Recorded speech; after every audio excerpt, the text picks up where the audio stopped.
Es esmu Ivars Gols no Latvijas garantija aģentūras. Paldies par labajiem pieteikumu vārdiem.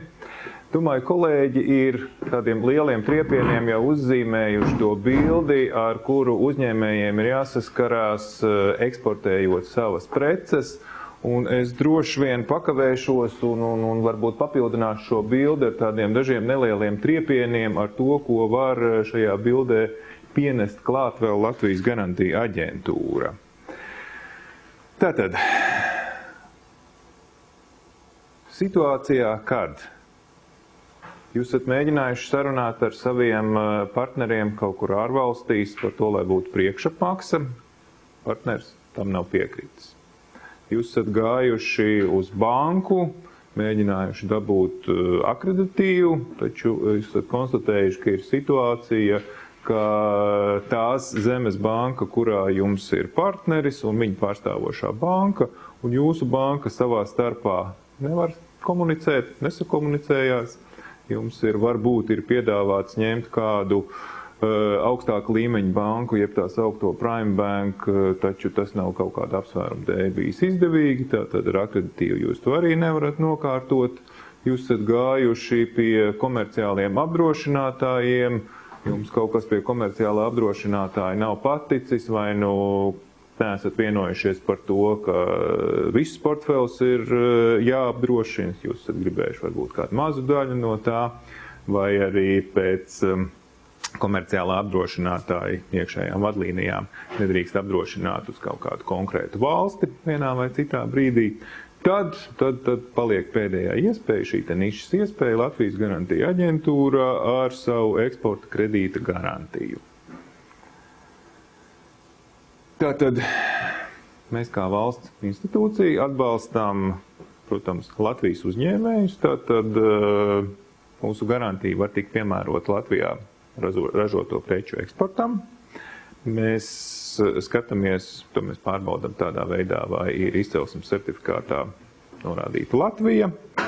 Un vēl neliela atšķirība no mūsu kolēģiem komerciāliem apdrošinātājiem. Mēs uzņemamies ne tikai ekonomiskos riskus, kas principā saistīti ar divām lietām. Ir, vai jūsu klients gribēs samaksāt un vai viņš varēs samaksāt. Tātad, vai būs griba un nauda, un vai šie divi faktori sakritīs. Mēs līdzās tam uzņemamies arī politiskos riskus. Pasaules karti mēs zīmējam divās krāsās. Viena daļa ir tā, uz kurām mēs varam sniegt savu garantiju, otra daļa ir tā, kur mēs nevaram sniegt savu garantiju. Ar ko tas ir saistīts? Latvija ir tajā klubiņā, kas apvieno ekonomiskās sadarbības un attīstības organizācijas un Eiropas Savienības valstis. Tātad šīs valstis faktiski savā starpā ir sarunājušas netraucēt viena otras tirgu ar subsidētām precēm, ar citu veidu subsīdijām, tai skaitā ar subsidētām eksporta garantijām, kas ir Latvijas garantija aģentūras sniegtās garantijas. Tātad šī te klubiņa iekšienē, kur ir faktiski pasaules attīstītākās industriālās valsts un Eiropas Savienības valsts, mēs garantijas sniegt nevaram. Ārpus šīm te valstīm mēs garantijas varam sniegt, tātad šajā kartē tās, kas ir iezīmētas ar sarkanajām krāsām. Ar sarkano krāsu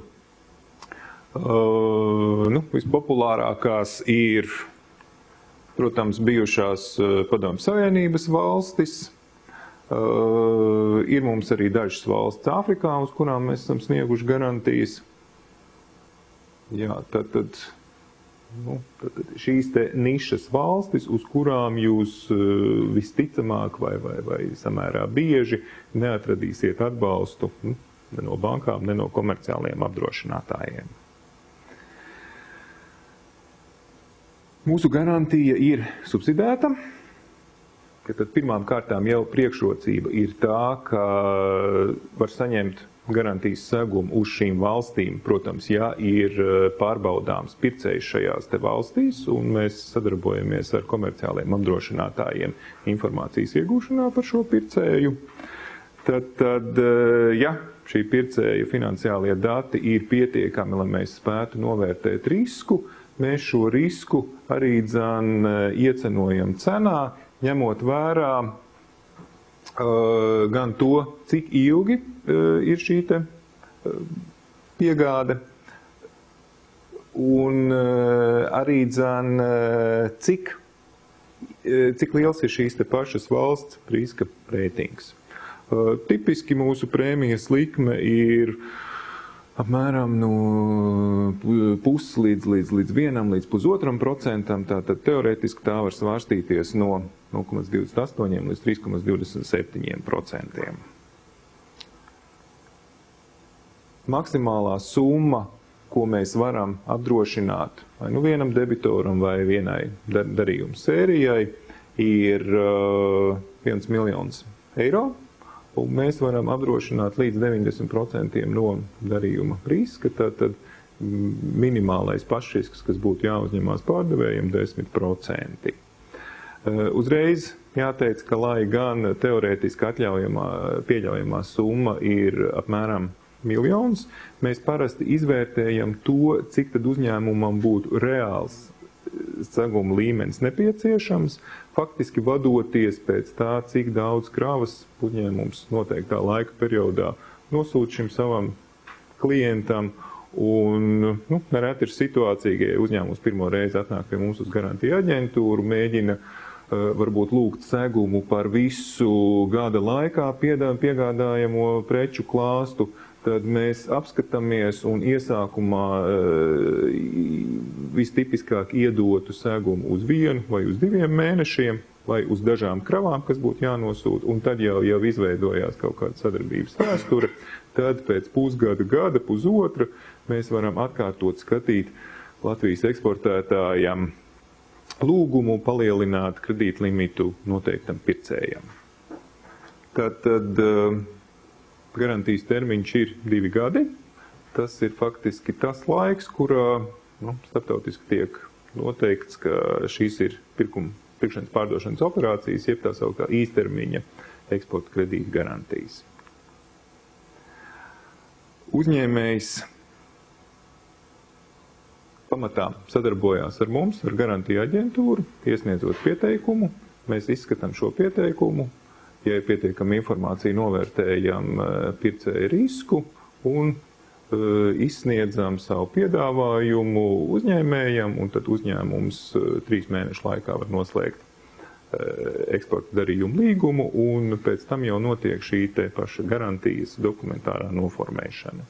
Pastāv iespēja, ka ja pret šo mūsu izsniegto garantiju ir nepieciešams piesaistīt bankas finansējumu, tad kā trešā puse, līdzīgi kā tas ir komerciāliem apdrošinātājiem, var tikt piesaistīta banka, un jau pret mūsu izsniegto garantiju banka var izsniegt kaut kādu noteiktu finanšu apjomu.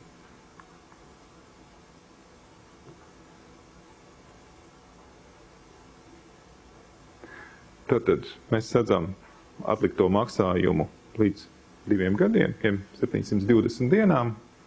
Līdzīgi kāda ir prakse komerciāliem apdrošinātājiem, ir noteikts termiņš, kurā eksportētājiem ir jāpaziņo par maksājumu kavējumu.